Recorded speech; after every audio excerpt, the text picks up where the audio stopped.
Hello! In this video I will show you how to install Chat GPT Widget on Xiaomi Redmi 13R.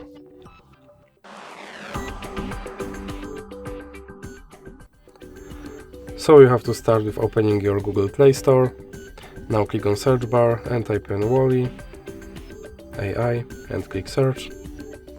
And now click install.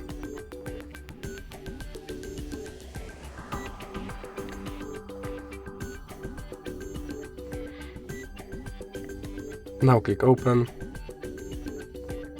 And now click this button to skip introduction and then click open permissions.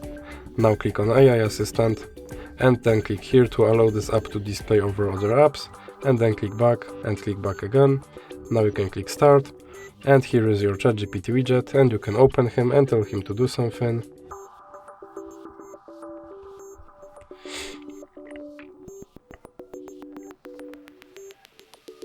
And as you can see, he responded, and if you want to remove him from your screen, just drag him into the X icon in the middle.